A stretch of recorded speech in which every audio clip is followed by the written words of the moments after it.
يا ربي يا ربي إني أسألك العفو عني ولم يخب فيك ظني يا مالك الملك يا والي. 820 میں شنکراچاریہ جو ہے 820، یہ اب ظاہر بات اسلام کا زمانہ ہے. شنکراچاریہ نے بھی ڈیفائن کیا، مطلب جو بڑے بڑے لوگ جن کی تھیریز معروف ہوئی ہیں. دیکھیں تھیریز دنیا میں بہت ساری ہیں، ہزاروں میں. یونیورس کو ڈیفائن کرنے کے لیے جو تھیریز ہیں دنیا میں وہ ہزاروں میں. لیکن میگا تھیریز 4. میگا تھیری کہتے ہیں کہ تھیریز کی جو باپ وہ 4 ہے. ایک نظریہ فیض جو فلاطینوس کا تھا، دوسرا نظریہ عرفان جو شنکراچاریہ سے چلا، تیسرا جو ہے وہ نظریہ ارتقاء ہے جو سائنس والوں نے پیش کیا، ایوولوشن کی بات ہم نے کی. چوتھا مذہب کا نظریہ تخلیق. بھائی نظریہ تخلیق تو بہت آسان ہے نا، سب کو پتہ ہے، بہت سمپل سادہ سی سٹوری ہے. ٹھیک ہے، اللہ نے آدم اور حوا کو پیدا کیا، جنت میں رکھا، درخت کا پھل کھا لیا، دنیا میں بھیج دیا. ٹھیک ہے، ان سے آگے نسل چلی ہے، شرک پیدا ہوا، اللہ نے رسول بھیج دیے، نبی بھیج دیے، مر جانا ہے، پھر اللہ کے سامنے کھڑا ہونا ہے حساب والے دن میں. بہت سمپل سادہ سا، کوئی فلسفہ نہیں ہے، کوئی سائنس وائنس نہیں. نظریہ ارتقاء بھی جن لوگوں کا سائنس کا ہے بیک گراؤنڈ ان کو اچھی طرح سے سمجھ میں آتا ہے. یہ دو چیزیں جو ہے وہ فلسفے میں پیدا ہوئی. نظریہ فیض جو ہے وہ زیادہ فلسفے میں، اور نظریہ عرفان جو ہے وہ ہمارے ہاں جو صوفیزم کی جو روایت ہے، یعنی نظریہ فیض فلسفے میں آیا ہے یونیورس کو ڈیفائن کرنے کے لیے، اور نظریہ عرفان جو ہے ہمارے ہاں تصوف کے ڈسپلن میں آپ کہہ رہے ہیں، پورے تصوف میں نہیں لیکن اس کے ایک طبقے میں. نظریہ ارتقاء یہ سائنس والوں کا مصدر رہا ہے، اور مذہب والے جو ہے وہ نظریہ تخلیق کے ذریعے سے یونیورس کو ڈیفائن کرتے رہے. اصطلاحات کے انگریزی نام بھی ہیں؟ ہاں، وہ اس بک میں ہے، وجود باری تعالیٰ میں. تو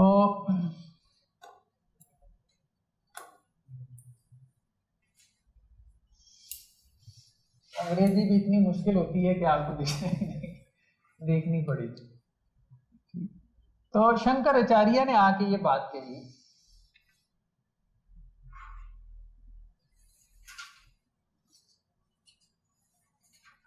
شنکراچاریہ نے آ کے یہ بات کہی کہ حقیقت جو ہے نا، سب حقیقت کی بات کر رہے ہیں.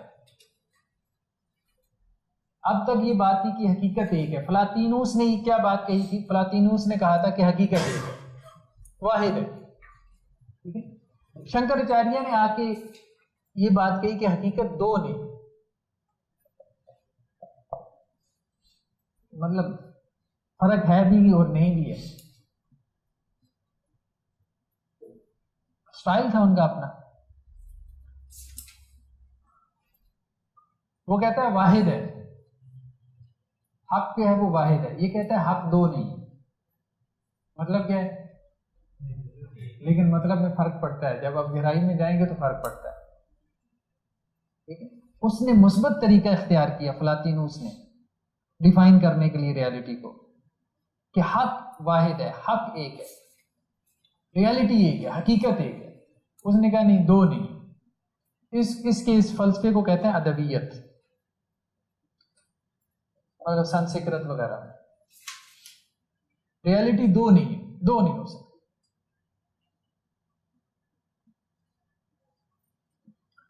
تو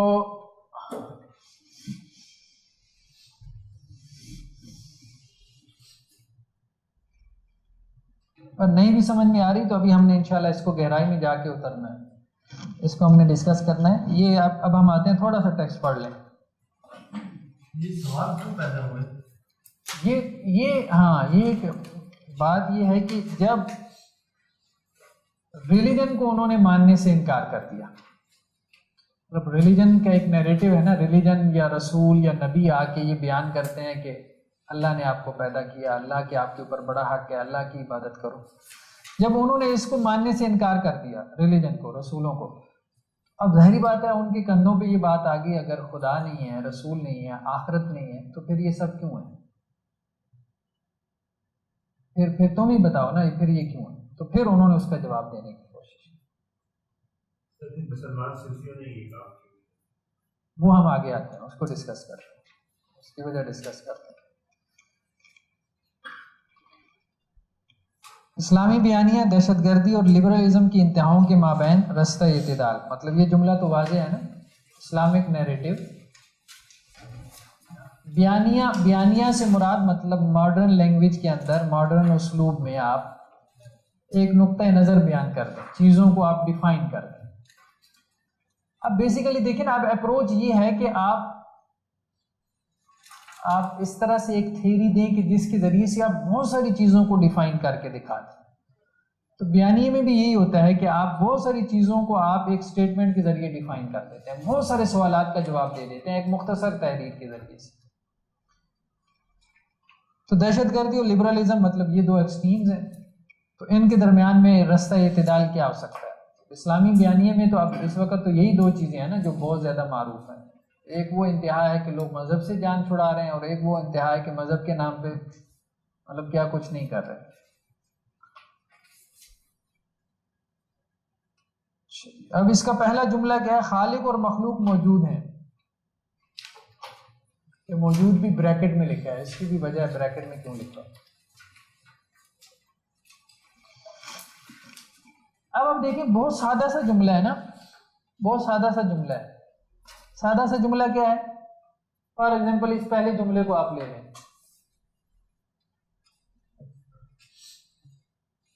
چلیں اس پورے جملے کو ابھی نہ لیں، آپ اس کا ایک حصہ لے لیں. ایک حصہ اس کا کیا ہے؟ خالق موجود ہے. ٹھیک ہے، کوئی کوشچن پیدا ہوا آپ کو اس جملے پہ؟ کوئی اعتراض؟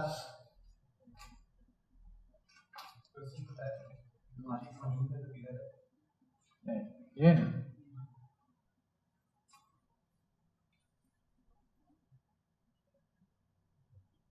ٹیکسٹ انالیسس بہت ضروری ہے. ہمارے ہاں لوگ تحریر پڑھتے ہیں، اب لسانیات لنگوسٹک بہت بڑا میدان بن چکا ہے. ہم کچھ بات کریں گے لسانیات پہ آگے چل کے، آج یا کل. بہت ضروری ہے ٹیکسٹ کی گہرائی میں، لفظ کی گہرائی میں اتر جائے. اب ہر لفظ ایک طرح سے آپ کہیں کہ ایک سمندر ہے، اگر آپ اس کے اندر اتر جائیں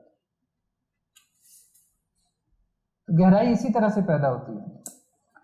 اب جب آپ یہ جملہ کہیں گے تو یہ جملہ بیسیکلی غلط ہے. اگر کوئی آدمی اچھا ٹیکسٹ انالیسس کر سکتا ہے تو وہ آپ کو اسی جملے پہ ہی پکڑ لے گا. کیسے پکڑے گا؟ وہ کہے گا بھائی آپ کہہ رہے ہیں کہ خالق موجود ہے، لفظ موجود کیا ہے؟ مفعول ہے. اس میں مفعول تو پڑا ہے نا، فاعل کون ہے اس کا؟ مقتول. مقتول مطلب مقتول اگر کوئی ہے تو اس کا بتاؤ گے نا قاتل کون ہے. ایسے تو نہیں مقتول بن گیا، قاتل کے بغیر مقتول بنے گا؟ نہیں بنے گا. موجد کون ہے اس کا؟ اگر آپ اس کو موجود کہہ رہے ہو، موجد کون ہے؟ تو اب ٹیکسٹ کے اندر دیکھیں نیچے حاشیے میں یہ بات ہم نے کی ہے کہ خالق جو ہے وہ موجود لنفسہ ہی ہے، جبکہ مخلوق موجود لغیرہ ہے،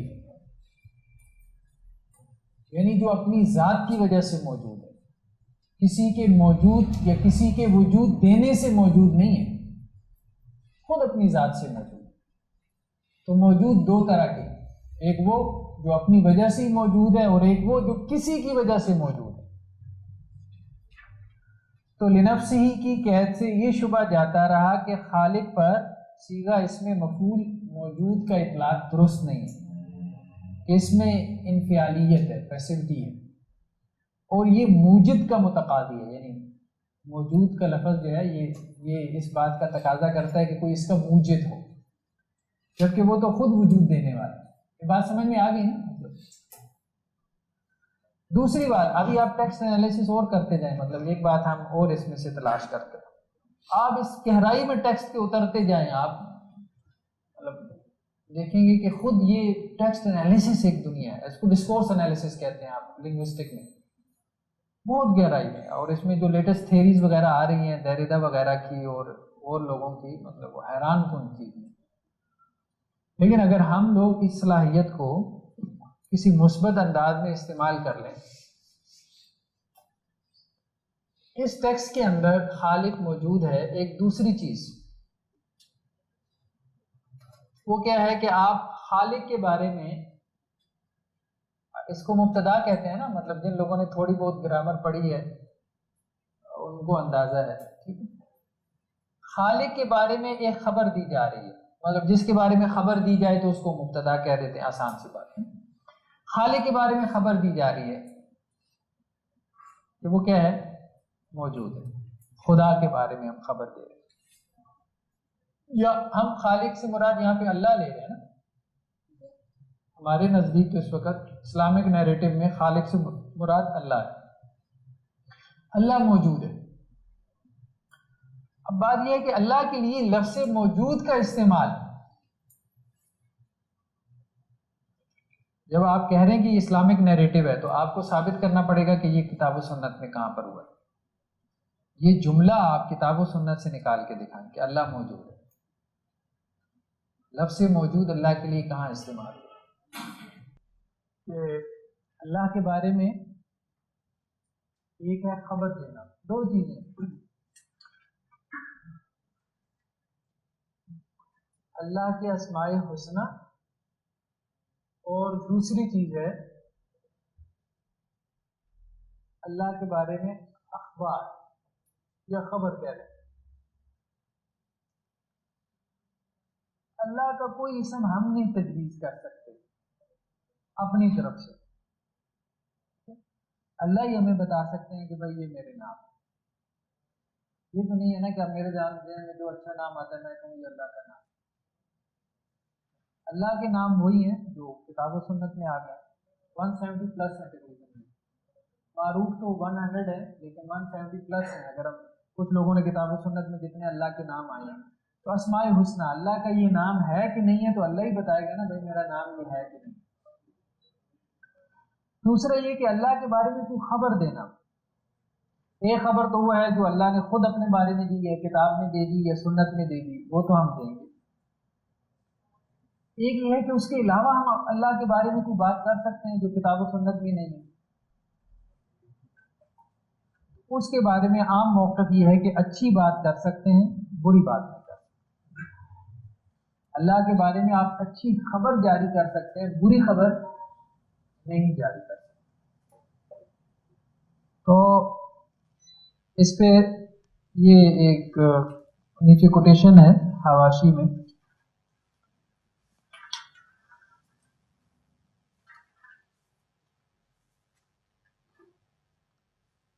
جو سیکنڈ پیراگراف ہے. یہ بات درست ہے کہ موجود اللہ کا اسم بھی نہیں ہے، اللہ کی صفت بھی نہیں ہے. دو ہی چیزیں ہیں نا، نیمز ہیں یا ایٹریبیوٹس ہیں اللہ کے.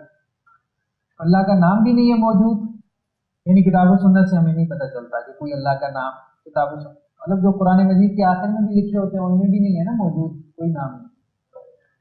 اسی طرح سے اللہ کی صفات کے طور پہ بھی ہمیں اس چیز کا ذکر نہ قرآن میں ملتا ہے موجود کا، نہ ہمیں حدیث میں ملتا ہے. بلکہ موجود اللہ کے بارے میں خبر ہے، آپ خبر دے رہے ہیں کہ وہ موجود ہے. صفت اور خبر میں تو فرق پتہ ہے نا. جن لوگوں نے گرامر پڑھی ہے وہ بتائیں بھائی صفت اور خبر میں کیا فرق ہوتا ہے. جن لوگوں نے گرامر پڑھی ہے خبر کسی کے بارے میں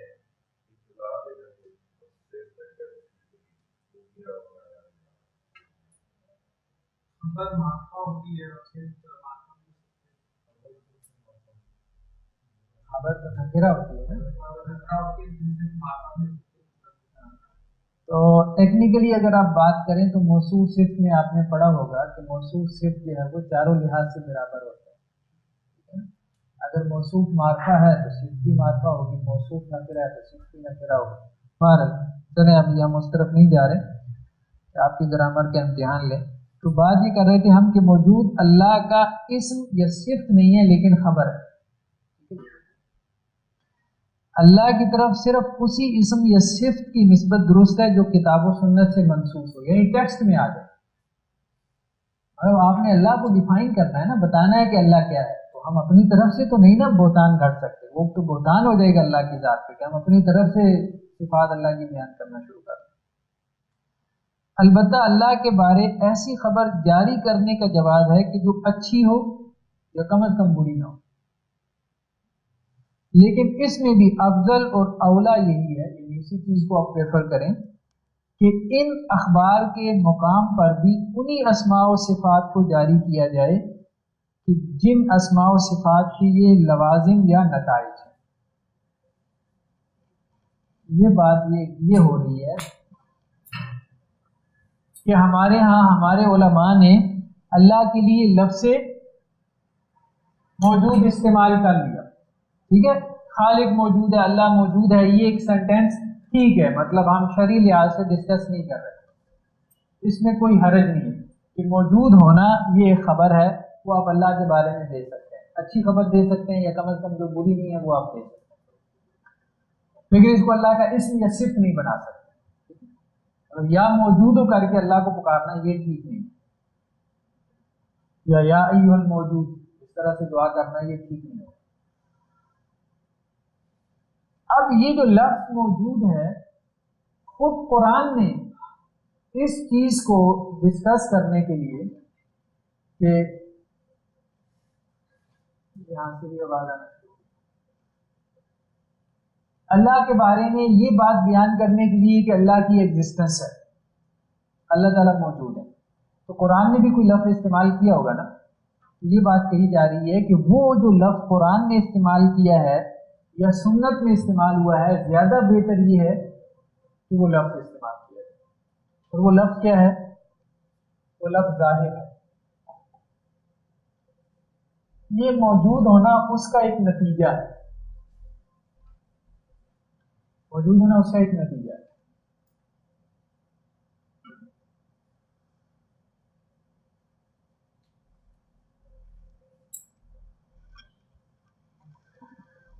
بس اگرچہ اللہ کے لیے ازلی، ازل کا لفظ تو سمجھتے ہیں ہمیشہ سے، اب ازل کا لفظ اللہ کے لیے نہیں آیا کہ اللہ تعالیٰ ازلی ہے، لیکن ہمارے لٹریچر میں استعمال ہوا ہے، عقیدی کی کتابوں میں آپ کو مل جائے گا. اللہ تعالیٰ ابدی ہے، یہ بھی اللہ کے لیے لفظ استعمال نہیں ہوا کتاب و سنت میں. قدیم ہے، یہ بھی لفظ استعمال نہیں ہوا اللہ کے لیے قدیم کا، یعنی قدیم اس کو کہتے ہیں جس کی ابتدا نہ ہو. قائم بنفس ہی ہے، خود اپنی ذات کے ساتھ موجود ہے، خود سے موجود ہے. واجب الوجود ہے، نیسیسری بینگ جسے کہتے ہیں، موجود ہے. یہ اللہ کے بارے میں کہ اللہ تعالیٰ ایک شے ہے یا اللہ کے بارے میں ذات کا لفظ، یہ سارے ہمارے ہاں لٹریچر میں استعمال ہوئے ہیں، یعنی مذہبی لٹریچر کہ الفاظ بطور خبر جاری کرنا جائز ہے، لیکن افضل اور اولا یہی ہے کہ ازلی اور قدیم کی جگہ، اب ازلی کے لیے لفظ قرآن میں کیا ہے؟ اول، ٹھیک ہے، اور قدیم کے لیے کیا ہے؟ آخر، والاول والآخر والظاہر والباطن. مطلب کوشش یہ کرنی چاہیے ہمیں کہ ہم اپنے کتاب و سنت میں ان معنی کو ادا کرنے کے لیے جن معنی کے لیے ہم نے یہ لفظ، کیونکہ یہ فلسفے میں استعمال ہوتے تھے زیادہ تر یہ لفظ، ازلی ہے، ابدی ہے، قدیم ہے، حادث ہے، تو ہمارے ہاں بھی مسلمان علماء نے یہ اللہ کے لیے استعمال کرنا شروع کر دیا. لیکن ہمارے لٹریچر میں اس کے پیرالل جو ہے وہ اصطلاحات ٹرمز موجود تھی، بہتر یہی تھا کہ وہ استعمال ہوتا، مطلب ازلی کی جگہ اول کا لفظ استعمال ہوتا. اول بھی اسی کو کہتے ہیں نا جس کی کوئی ابتدا نہ ہو، اور ابدی کی جگہ آخر کا لفظ استعمال ہوتا. تو یہ بات یہاں پہ ہو رہی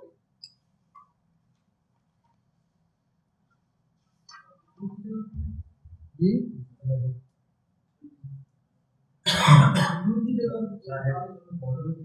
موجود کے لیے ظاہر کا لفظ ہے. اس میں نیچے ایک کوٹیشن دیکھ لیں آپ, وہ سمجھ میں آ جائے گی کہ یہ کیوں ہے. یہ اسی کے نیچے کوٹیشن ہے جو چوتھا پیراگراف ہے. اللہ کے رسول صلی اللہ علیہ وسلم نے الظاہر کا معنی والاول والآخر والظاہر والباطن, یہاں پہ آپ صلی اللہ علیہ وسلم نے اول کی بھی تعریف کی ہے کہ جس سے پہلے کوئی نہیں ہے, آخر کی تعریف کیا کی جس کے بعد کوئی نہیں. تو ظاہر کی تعریف آپ صلی اللہ علیہ وسلم نے کیا کی, فلیس فوق شیء, کہ جس سے اوپر کچھ نہیں ہے, یعنی جس سے اوپر کوئی نہ ہو. اس معنی میں لفظ ظاہر اور موجود میں کسی بھی پہلو سے کوئی تقابل نہیں, یعنی ظاہر میں فوقیت ہے اور وجود کے اندر صرف اس کا موجود ہونا ہے. یعنی ایک چیز موجود ہے اور ایک یہ ہے کہ اس طرح سے موجود ہے کہ کوئی اس سے اوپر نہیں. صرف موجود ہونا کوئی بڑی بات نہیں ہے نا. موجود تو میں بھی ہوں, موجود تو جو ہے وہ ایک انسان بھی ہے, موجود اللہ بھی ہے, ٹھیک ہے. تو موجود ہونے میں اشتراک ہو سکتا ہے. موجود ہونے کی خبر اللہ کے بارے میں اگر ہم جاری کر رہے ہیں تو ہم یہ بھی کہہ سکتے ہیں زید موجود ہے. تو وہ موجود کا لفظ جو ہے وہ زید بکر کے لیے بھی استعمال ہو سکتا ہے, لیکن ظاہر کا لفظ استعمال نہیں ہو سکتا کہ وہ اس طرح سے موجود ہے کہ سب سے اوپر ہے, سب سے اوپر, سب اس کے نیچے, فلیس فوق شیء. تو اب جب آپ نے اللہ کے وجود کو ڈیفائن کیا تو اس طرح سے کہ وہ سپیریئر, کوئی اس سے سپیریئر نہیں, کوئی اس سے اعلیٰ نہیں, کوئی اس سے برتر نہیں, کوئی اس سے اوپر نہیں. تو یہ بات یہاں پہ ہو رہی ہے کہ قرآن و سنت کے الفاظ میں اگر ہم غور کریں تو وہ انہی معنی کو, اب اللہ کے علاوہ کسی کے لیے یہ ممکن نہیں ہے یہ ظاہر کا لفظ آپ استعمال کریں اس معنی میں, کوئی اس سے اوپر نہ ہو. ہر فوق کل ذی علم علیم, ہر علم والے کے اوپر ایک بڑا عالم موجود ہے, اس کے اوپر ایک اور علامہ, اس کے اوپر شیخ الاسلام, ہر آیت کی ہے نا اسی طرح سے. لیکن اللہ کے اوپر کسی کا علم نہیں, یہ اس طرح سے ہر موجود کے اوپر ایک موجود ہے. ٹھیک ہے, وجود تو نباتات کا بھی ہے نا, لیکن اس سے بہتر وجود حیوانات کا ہے, حیوانات سے بہتر وجود انسانوں کا ہے, انسانوں سے بہتر وجود اسی طرح سے اللہ کے وجود سے اوپر کسی کا وجود. تو یہ بات یہاں پہ. تو اگلی بات جو ہم نے ڈسکس کرنی ہے وہ یہ آپ کے پاس میرے خیال میں پیج نمبر ڈفرینٹ ہوگا. میرے پاس یہ پیج نمبر 6 ہے. آپ نظریہ فیض میں جو دیکھیں نا آگے چل کے, نہیں نظریہ فیض میں آگے آ جائیں, ابو نصر فارابی سے ہم نے شروع کرتے ہیں. اس کو میں سامنے رکھ لیتا ہوں.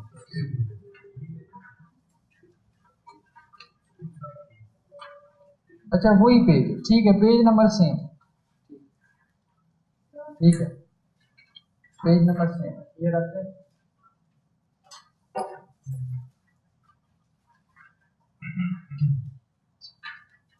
تو پیج نمبر 6 پہ آ جائیں.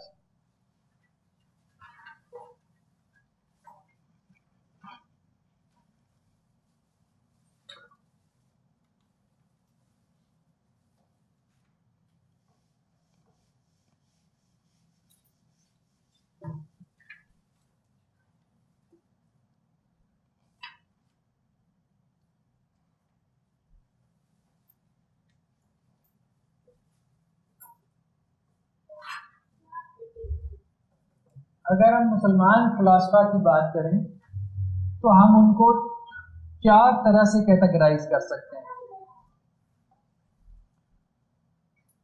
یہ تین بڑے سبجیکٹس ہیں جو ریالٹی کو ڈیفائن کرنا چاہتے ہیں, یا کسی حد تک آپ کہیں کہ انہوں نے محنت کی ہے یا وہ کر سکتے ہیں, مطلب ان کا کلیم ہے, باقی تو کلیم بھی نہیں کرتے نا.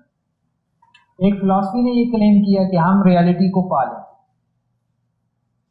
اور ہم بتا دیں گے کہ ریالٹی کیا ہے. دوسرا سائنس والوں نے کلیم کیا, مطلب 20ویں صدی تو ساری اسی انتظار میں گزری کہ بس چند دن رہ گئے سب کچھ ڈیفائن ہو جائے گا. اب بھی مطلب جو وہ کر رہے ہیں وہ سوئٹزرلینڈ کے جو اور فرانس کی جو سرحد کے اوپر سرن کے نام سے انہوں نے وہ گارڈ پارٹیکل جو تلاش کر رہے ہیں, بیسیکلی اس ایکٹیویٹی کا مقصد بھی یہی ہے کہ وہ پارٹیکل جس کے ذریعے سے یہ سب ایگزسٹنس موجود ہے، وہ کسی طرح سے ہم وہ پارٹیکل تلاش کریں. گاڈ پارٹیکل کہہ رہے ہیں اس کو، گاڈ پارٹیکل نہیں کہہ رہے. یہ غلط، ایک سائنٹسٹ سے میری وہ ایسی بات ہو گئی، وہ کہنے لگا وہ بھی تو خدا کو مان رہے. میں نے کہا نہیں، وہ یہ نہیں کہہ رہے گاڈ پارٹیکل ہے. مطلب ہمارے ہاں لوگ سوچتے نہیں، بالکل غور نہیں کرتے. اگر میں یہ بات کہوں تو یہ بات بالکل ٹھیک ہے. سوشل سائنٹسٹ کا دماغ زیادہ چلتا ہے، سائنٹسٹ کا دماغ بند ہو جاتا ہے، کیونکہ ریاضی میں بہت دو ٹوک ہے. 2+2=4، انالیسس نہیں کرنا پڑتا. تو وہ انسان کا ذہن بالکل مشین کی طرح کام کرنا شروع ہو جاتا ہے. تو وہ کہنے لگے کہ بھائی یہ تو وہی خدا کی بات کر رہے ہیں، گاڈ پارٹیکل کی بات کر رہے ہیں. میں نے کہا اگر وہ گاڈ پارٹیکل تلاش کر رہے ہوتے نا تو پھر وہ خدا کی بات کرتے. یہ تو ایک نیا خدا تلاش کر رہے. تھوڑا ٹیکسٹ کو غور سے پڑھنا چاہیے. تو مسلمان جو فلاسفہ ہیں، اگر ہم ان کو تقسیم کریں، 4 حصوں میں تقسیم کر سکتے ہیں.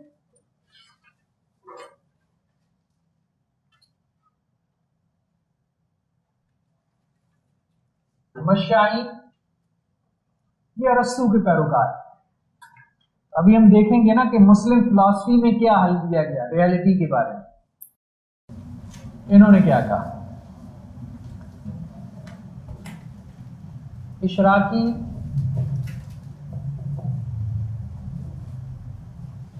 یہ ارسطو کے پیروکار ہیں، اور یہ اشراقی جو ہے یہ افلاطون کے پیروکار ہیں. تیسرا جو ہے وہ صدرائیہ، ملا صدرہ کا نام آپ نے سنا ہوگا.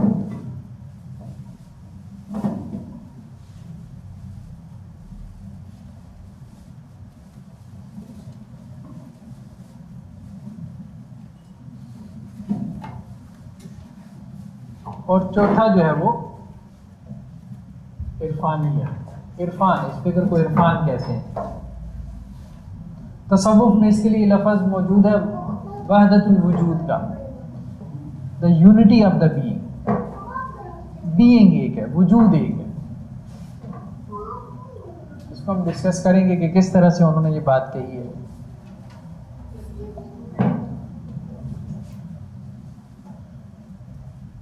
تو عرفانیہ کے بانی جو ہے وہ کہا جاتا ہے کہ ابن عربی ہے. جو ابن عربی کو فالو کرتے ہیں. ملا صدرہ بیسیکلی شیعہ اسکول آف تھاٹس ہیں. شیعہ کے اندر جو ہے وہ یہ ملا صدرہ کی جو فکر ہے، اس کو حکمت متعالیہ کہتے ہیں.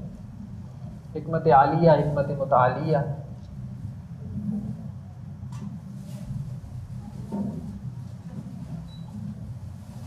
متعالیہ تو سمجھ رہے ہیں نا، علوف سے، عالی سے. حکمت وزڈم، بہت اعلیٰ درجے کی وزڈم.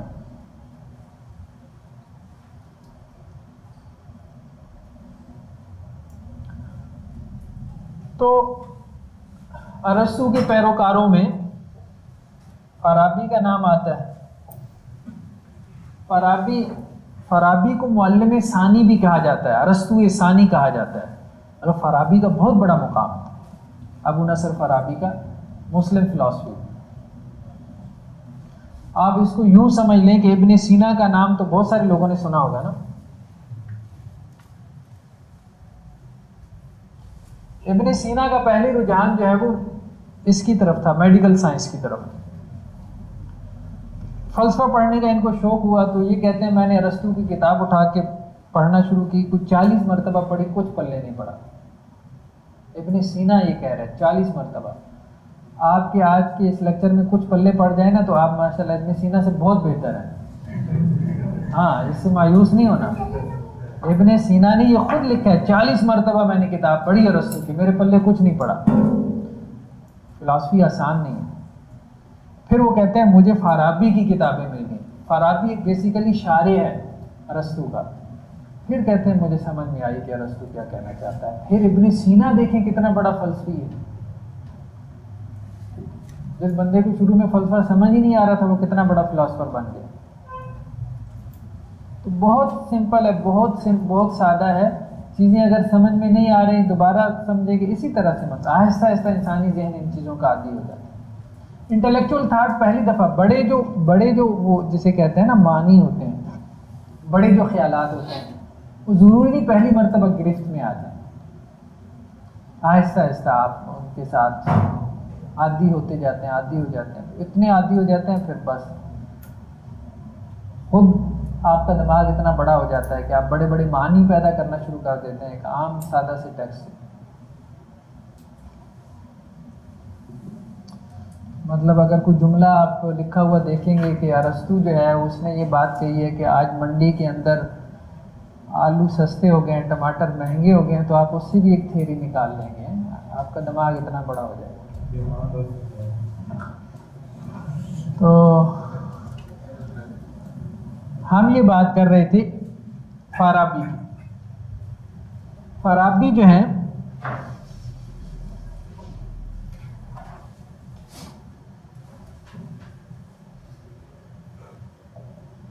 انہوں نے کہا کہ وجود دو قسم کا ہے، واجب الوجود اور ممکن الوجود. واجب الوجود، واجب مطلب جس کا ہونا ضروری ہے، نیسیسری بھی ہے. ایک ایسا وجود جس کا ہونا ضروری ہے، یعنی آپ دیکھیں نا یہ بات تو ہے کہ وجود ہے، اس کا تو کوئی نہیں انکار کرے گا نا کہ وجود ہی نہیں ہے، عدم ہے، نتھنگ ہے، کچھ بھی نہیں ہے. مطلب ویسے کچھ ایسے تھے جنہوں نے کہا تھا، سوفسٹائی کہتے تھے ان کو، سوفسٹ.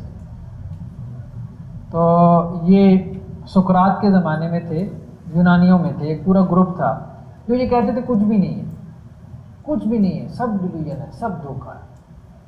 مطلب جو آپ کو نظر آ رہا ہے یہ وہم ہے، یہ خیال ہے، بس کچھ بھی نہیں. تو لیکن یہ ہے کہ بہرحال ایسے پاگل دنیا میں بہت کم ہی رہے ہیں. یہ ہے کہ دنیا میں وجود ہے، ٹھیک ہے. تو جو وجود، یہ بات تو سب کے نزدیک مسلم ہے، تسلیم شدہ ہے کہ وجود ہے، ایگزسٹنس ہے، کچھ نہ کچھ ہے، کچھ نہ کچھ ہے. اس میں سے کچھ ایسا ہے جس کا ہونا ضروری ہے، کچھ ایسا ہے جس کا ہونا ضروری نہیں ہے، اس کو ممکن الوجود کہتے ہیں. یعنی اس کے ہونے کا امکان ہے، پاسبلٹی ہے، وہ ہو بھی سکتا ہے، نہیں بھی ہو سکتا، کبھی ہو جائے گا کبھی نہیں ہوگا. ٹھیک. تو واجب الوجود اس کا ہونا ضروری ہے. تو اب وہ یہ کہتے ہیں کہ واجب الوجود جو ہے، اب فارابی نے جو بات کہی ہے اس نے کہا کہ یہ عقل ہے. کیونکہ کریٹر بہت سارے لوگ مانتے ہیں، لیکن کریٹر کو آپ ڈیفائن کیسے کرتے ہیں، یہ بڑی بات ہے. ارسطو بھی کریٹر مانتا ہے، جسے وہ فرسٹ کاز کہتا ہے. اب اس کی جو فرسٹ کاز ہے ارسطو کی، اب ظاہری بات ہے وہ خدا تو نہیں ہے جو قرآن و سنت کا خدا ہے. ارسطو یہ کہتا ہے نا کہ ایک فرسٹ کاز ہے جسے علت العلل کہتے ہیں. علت العلل، علل تو سمجھ رہے ہیں نا، کازز. دنیا میں جو کچھ ہو رہا ہے اس کے پیچھے کوئی کاز ہے نا، کاز اینڈ افیکٹ کا ایک کانسیپٹ ہے.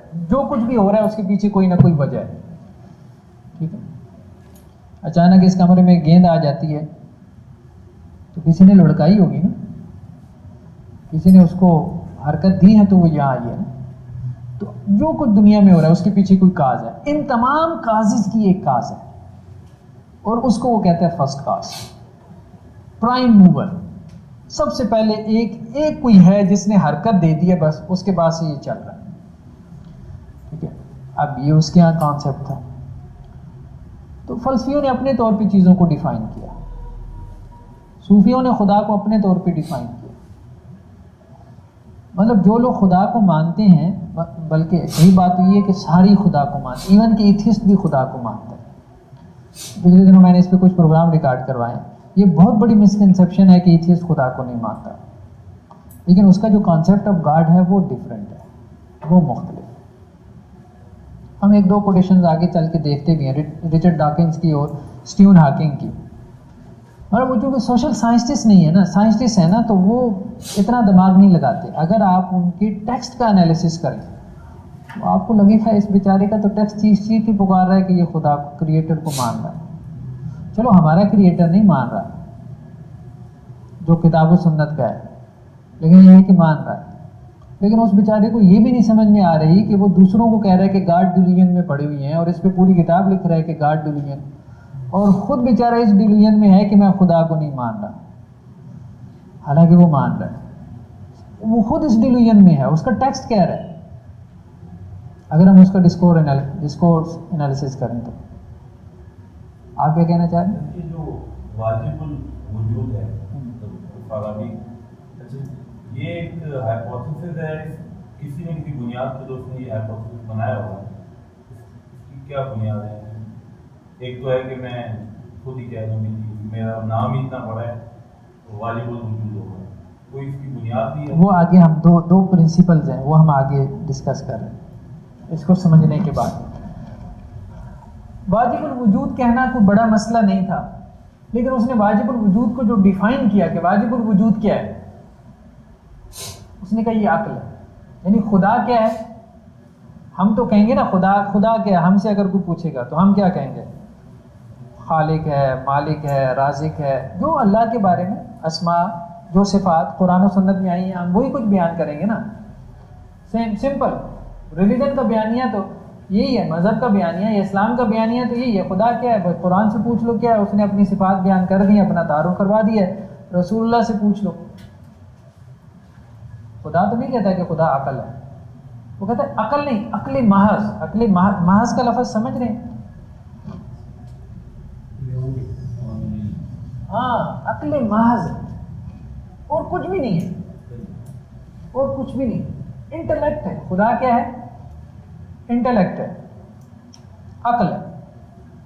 کیونکہ فلسفے میں ساری بنیادی عقل تھی، تو اس لیے فلسفے سے جب یہ لوگ متاثر. ہمارے ہاں کیا ہے؟ مطلب ہم اگر ایک لفظ میں بیان کرنا چاہیں خدا کیا ہے، ایک لفظ میں اگر آپ مطلب مذہب کا بیانیہ لیں تو کیا لفظ ہے؟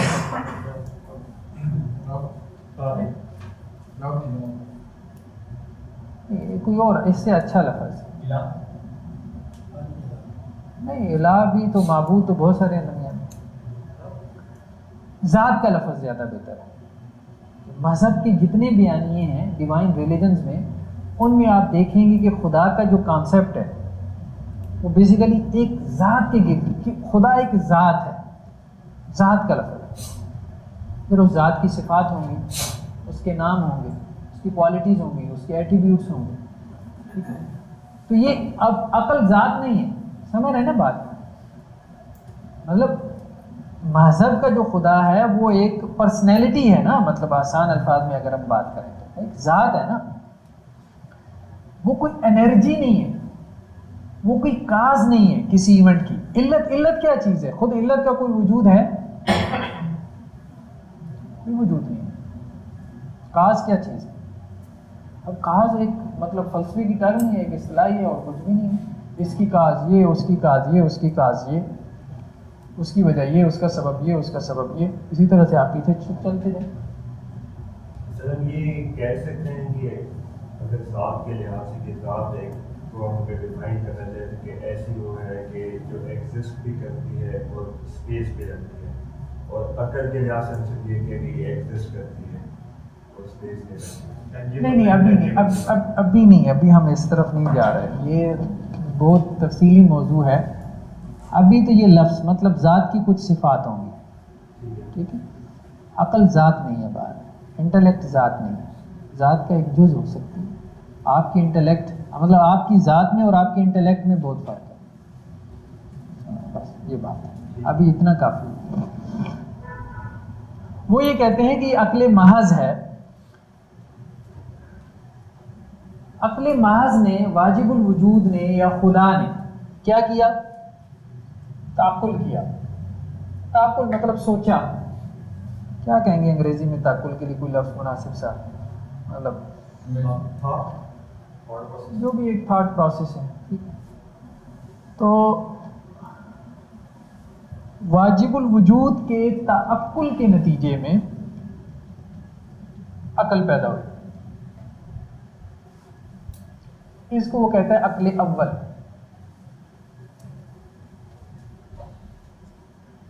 اچھا واجب الوجود نے اگر سوچا تو کس کو سوچا ہوگا؟ کوئی بھی نہیں ہے، ایک موجود ہے، ٹھیک ہے نا. وہی جو فلاطینوس نے کہا تھا کہ واحد ہے، ایک ہے، کچھ بھی نہیں ہے. مطلب ہم سٹوری بنانا چاہتے ہیں نا تو ایک سے چلیں گے نا، سب لوگ ایک سے چلیں گے. پوری دنیا کو، یونیورس کو جو ڈیفائن کرنا چاہتے ہیں تو ایک سے چل، کچھ بھی نہیں تھا، ایک تھا، واحد تھا. اس واحد فلاطینوس نے اس کو واحد کہہ دیا، فارابی نے کہا کہ وہ واجب الوجود ہے. اچھا فلاطینوس نے بھی یہ بات کی کہ اس نے بھی سوچا، تو اب یہ بھی یہ بات کہہ رہا ہے فارابی، تو وہ واجب الوجود نے کس کو سوچا؟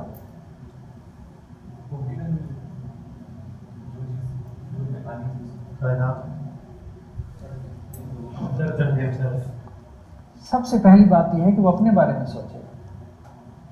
اس کی سب سے پہلی سوچ اپنے بارے میں، کیونکہ اس وقت تک وجود وہی ہے. ابھی تو باقی تو کچھ بھی وجود میں نہیں آیا، ابھی سب کچھ تو وجود میں آنا ہے. تو واحد نے یا واجب الوجود نے، یہ اس کا جو تعقل ہے، یہ تعقل اس کے اپنے بارے میں ہے. اس کی جو سوچ ہے اپنے بارے میں. جب اس نے اپنے بارے میں سوچا تو ایک عقل اور پیدا ہو گئی.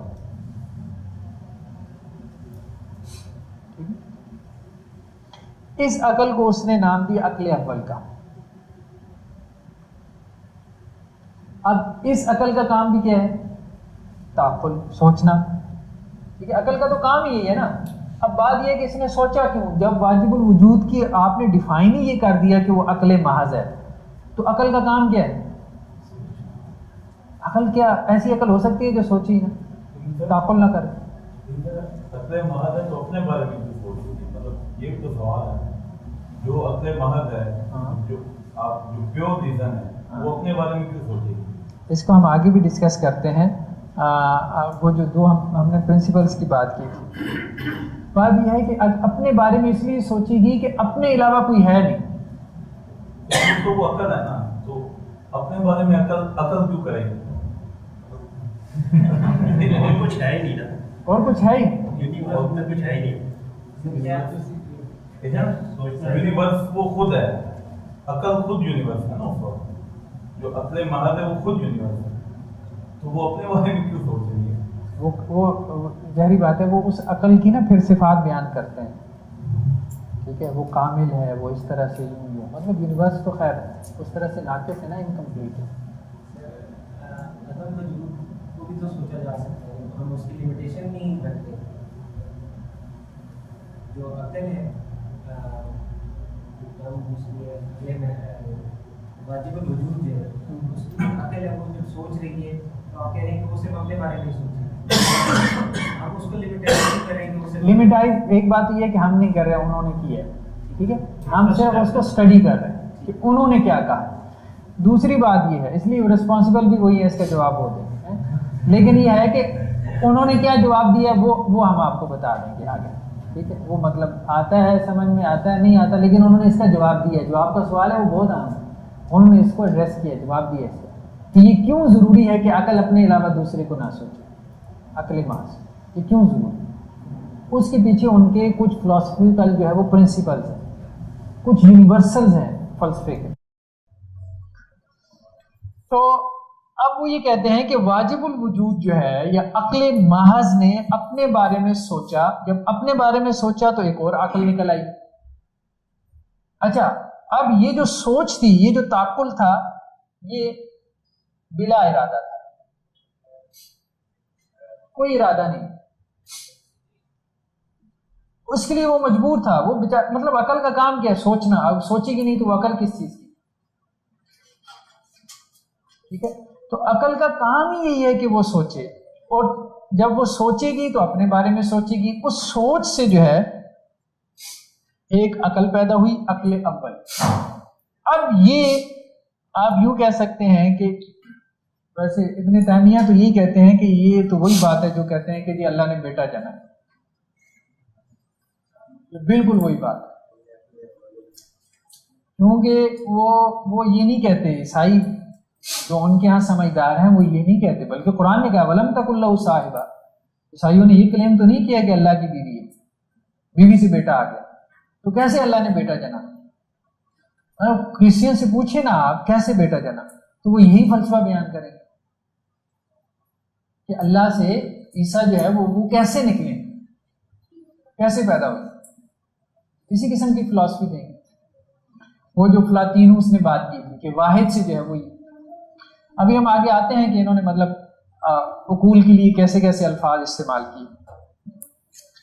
تو یہ تعقل جو ہے یہ انٹینشنلی نہیں تھا, اس کے لیے وہ عقل کا کام, مطلب یا کبھی آپ کو اپنی عقل کو حکم دینا پڑتا ہے کہ بھائی سوچو, نہیں دینا پڑتا, یہ ہر وقت سوچ رہی ہے, آپ نہ بھی چاہیں آپ مجبور ہیں سوچنے پہ.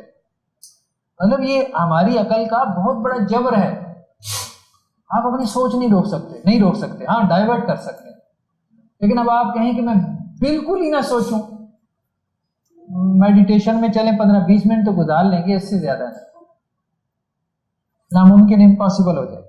تو اس سے عقل اول پیدا ہوئی. اب عقل اول کا کام بھی کیا تھا؟ سوچنا. عقل اول نے جب سوچا تو اب اس نے دو طرح سے سوچا, کیونکہ اب یہاں پہ واجب الوجود بھی ہے اور عقل اول بھی ہے. تو عقل اول نے واجب الوجود کے بارے میں سوچا اور اپنے بارے میں سوچا, دو طرح سے سوچا. جب عقل اول نے اس کے بارے میں سوچا جس سے وہ نکلی تھی, جس کی سوچ سے وہ پیدا ہوئی تھی, جب یہ واجب الوجود کو سوچتی ہے تو اس سے وہ کہتے ہیں کہ جی یہ آپ کی جو اس کو عربی میں نفس فلک کہتے ہیں,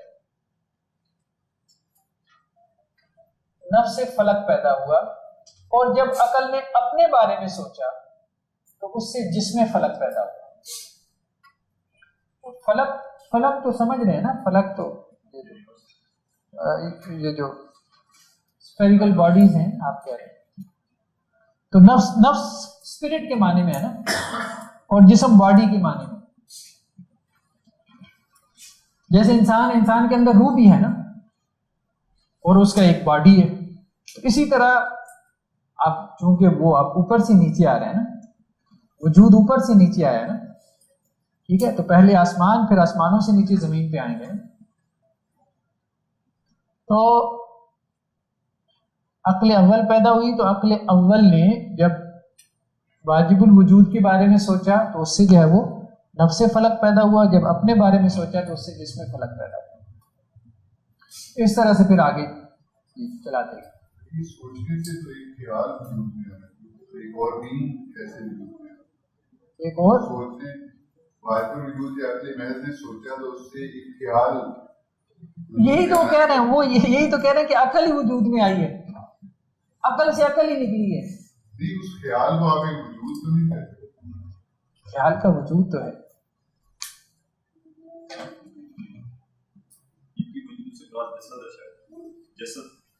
دیکھیے عقل سے مراد یہ نہیں ہے, مائنڈ نہیں ہے جس کو ہم اپنے ہمارے دماغ میں ایک ذہن ہے نا, آپ نکال کے دکھا سکتے ہیں. عقل ایبسٹریکٹ چیز ہے.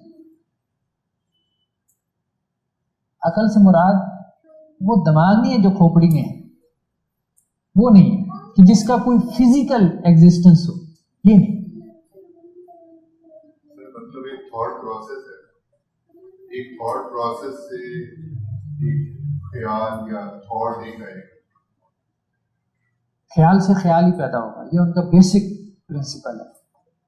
خیال کوئی وجود ہے, اس کا وجود کیوں ہے؟ یہ عقل محض سے تو عقل اول وجود نہیں ہے, لیکن عقل اول سے پھر نفس فلک اور جسم فلک کیسے ہے؟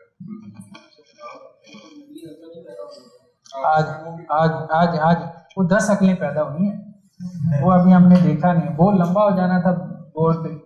عقل اول سے عقل ثانی پیدا ہوئی, ثانی سے ثالث پیدا ہوئی, ثالث سے رابع پیدا ہوئی, 10, اس لیے عقول عاشرہ کا کانسیپٹ ہے, 10 عقلوں کا. ٹھیک ہے, عقول عاشرہ جو ہیں یعنی یہ جو تنزلات ہوئی ہیں نیچے آئے ہیں, 10ویں گریڈ تک نیچے جو ہے وہ تو عقل ہی تھی. یہ جو 10ویں تھی اس کو عقل فعال کہتے ہیں. یہ ان کے نزدیک حضرت جبرائیل علیہ السلام ہے. ٹھیک ہے, ہر ایک کو انہوں نے اپنے جو ہے وہ مذہبی ٹرم بھی دے رکھی ہیں. عقل فعال سے پھر آگے یہ سارا کام ہوا ہے. یہ تو ابھی ہم نے اس کو سادہ کر کے دیکھا ہے نا, تھوڑا سا ٹیکسٹ ریڈنگ کر لیتے ہیں تو میں نے کہا زیادہ پیچیدہ نہ ہو جائے. تو یہ 10 عقلیں جب پیدا ہو چکی تو پھر آگے یہ اسفیریکل باڈیز پیدا ہوئی ہیں, نفس فلک, پھر 9 افلاک ہیں. 10 عقلوں کے بعد پھر 9 افلاک ہیں. آپ افلاک کو آسانی کے لیے آپ آسمان بھی کہتے ہیں. پھر آسمانوں سے بات نیچے اتری ہے, ہیولا تک آئیے, پھر ہیولا سے پھر جو ہے وہ آگے یہاں دنیا تک آئیے. بڑا ٹائم لگا.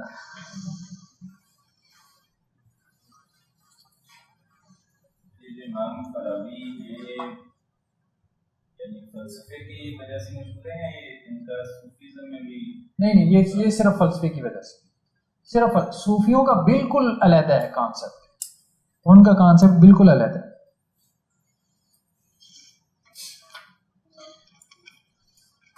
اب ہم اس میں کچھ چیزیں دیکھ لیتے ہیں. یہ دیکھیے گا پیج نمبر 7 پہ.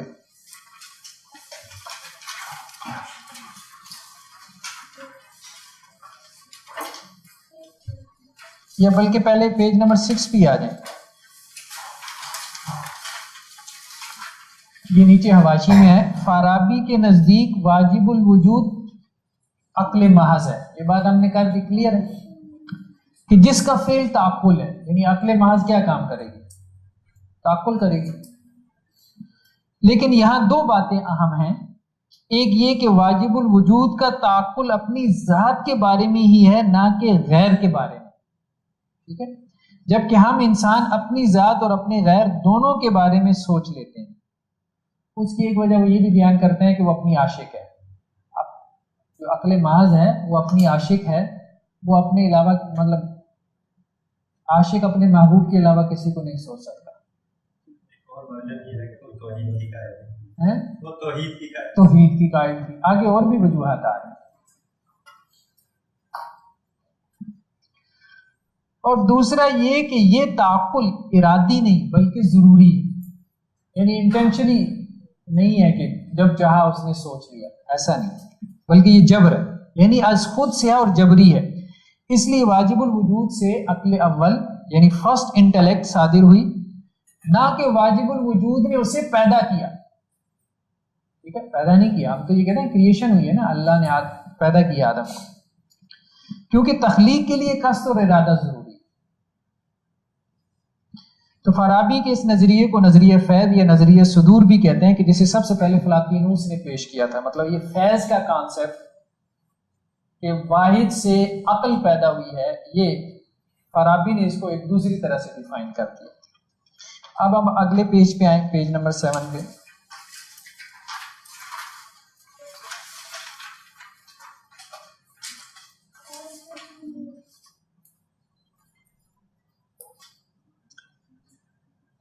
اب ہم عقل اول پہ آ گئے, مطلب عقل اول کی ہم بات کر رہے ہیں. ٹھیک ہے, یہ 2nd پیراگراف. بس عقل اول یا تو اپنے بارے میں یہ سوچتی ہے, یعنی عقل محض تو اپنے بارے میں ہی سوچ رہی تھی. عقل اول کی سوچیں 2 ہو گئی. پہلی اس کی سوچ کیا ہے کہ وہ یہ سوچتی ہے کہ وہ واجب الوجود لغیر ہے, یعنی کسی کی وجہ سے وہ وجود میں آئی. یعنی وہ یہ سوچ رہی ہے کہ کسی کی وجہ سے وہ وجود میں آئی. واجب الوجود لغیر یعنی غیر کی وجہ سے وہ وجود میں آئی, کہ جسے واجب الوجود الا بھی کہتے ہیں. مطلب وہ کسی کاز کی وجہ سے موجود ہے, اور وہ کاز عقل محض ہے. عقل محض کی کوئی کاز نہیں, اس کی کوئی وجہ نہیں. عقل اول کی کاز عقل محض, یعنی وہ ہے تو واجب الوجود لیکن غیر کے سبب سے واجب الوجود ہے, بذاتی ہی واجب الوجود نہیں. عقل محض کی ہم بات کر رہے ہیں. اس سوچ سے نفس فلک صادر ہوتا ہے, اور عقل اول جب اپنے بارے میں یہ سوچتی ہے کہ وہ ممکن الوجود ہے, یعنی پہلے نہیں تھی, تو اس سے جسم فلک صادر ہوتا ہے. اس طرح عقل ثانی سے عقل ثالث، نفس فلک دوم جس میں فلک دوم صادر ہوتا ہے، اور یہاں تک کہ 10 عقلیں اور 9 نفس افلاک اور 9 جسم افلاک صادر ہو جاتے ہیں، اور 10ویں عقل کو عقل فعال کہتے ہیں، جو کہ ویولا کی اصل ہے۔ ویولا کے بارے میں ہم آگے چل کے ڈسکس کرتے ہیں۔ بہرحال اب آپ آ جائیں پیج نمبر 8 پر۔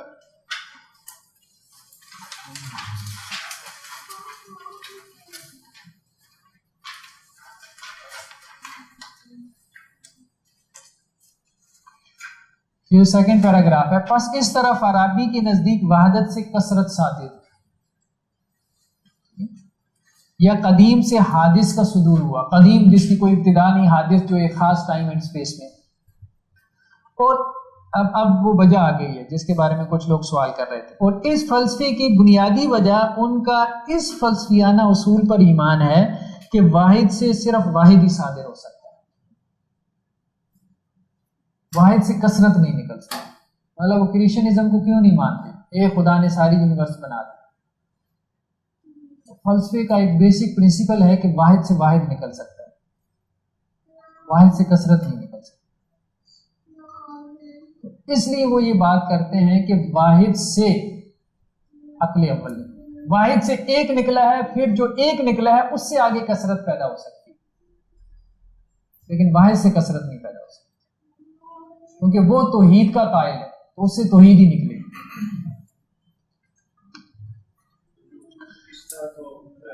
اللہ تعالیٰ نے بھی ایک عادت کو بنایا، اس سے پھر کثرت بھی آئی۔ ہاں اما ہوا کو بھی تو آدم سے پھر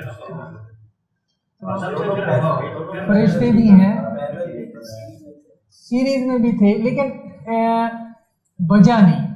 یہ جو بات کر رہے ہیں نا، یہ کہہ رہے ہیں کہ واحد سے عقل پیدا ہوئی، پھر عقل اول جو ہے باقی سب ایگزسٹنس کی وجہ ہے، کاز ہے، ٹھیک ہے۔ کریشنزم میں کیا ہے کہ اللہ نے اس کو پیدا کر دیا، اس کو پیدا کر دیا، اس کو پیدا کر دیا۔ بھائی انسانوں کی پیدائش کی وجہ جنات نہیں ہے، جنات کی پیدائش کی وجہ فرشتے نہیں ہیں، ٹھیک ہے۔ ہماری کاز جنات نہیں ہے، چاہے ہم سے پہلے موجود ہیں، وہ کاز ایک بناتے ہیں۔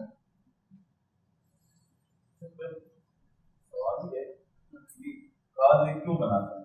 بس تو بات یہ ہے کہ کاز ایک بناتے ہیں، یہ بھی ہو سکتا ہے، یعنی کہ آپ یہاں ہاں بالکل ایسا ہی ہے، ان کو کون کہہ دیتا ہے کہ یہ بات ایک بنا رہا ہے؟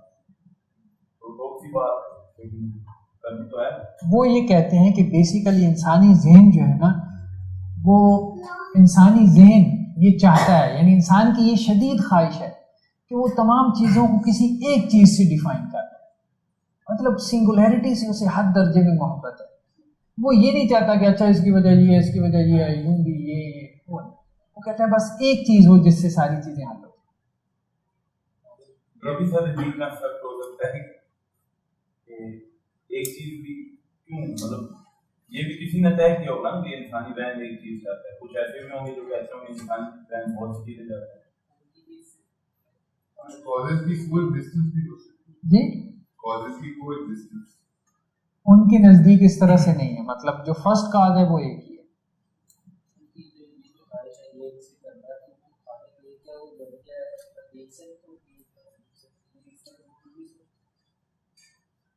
آ رہی ہے بات اس کی۔ وہ یہ کہ ہم تو ان کے نظریات پڑھ رہے ہیں، ہم کرٹک تو کیوں ہے ایسا، یہ تو ایک الگ ٹاپک ہے، انہوں نے یہ بیسس دی، الگ ٹاپک مطلب کرٹک نہیں کریں گے تو سمجھ کیسے؟ ہاں نہیں وہ بالکل آپ اچھا کر رہے ہیں۔ اب اگلی عبارت ذرا دیکھیں، پھر انشاءاللہ چلتے ہیں آگے۔ فلاسفہ کا کہنا یہ ہے کہ اصل اور فرع، یہ اہم بات ہے، یا علت اور معلول میں صدور عدد اور کیفیت میں برابر ہونا چاہیے۔ یہ بات کلیئر ہو رہی ہے؟ فلاسفہ کا کہنا یہ ہے کہ اصل و فرع، ٹھیک ہے، علت و معلول، کاز اینڈ افیکٹ، اصل اور فرع، یعنی علت سے معلول نکلے گا نا، کاز کا افیکٹ ہوگا، اصل کی فرع ہوگی، ٹھیک ہے۔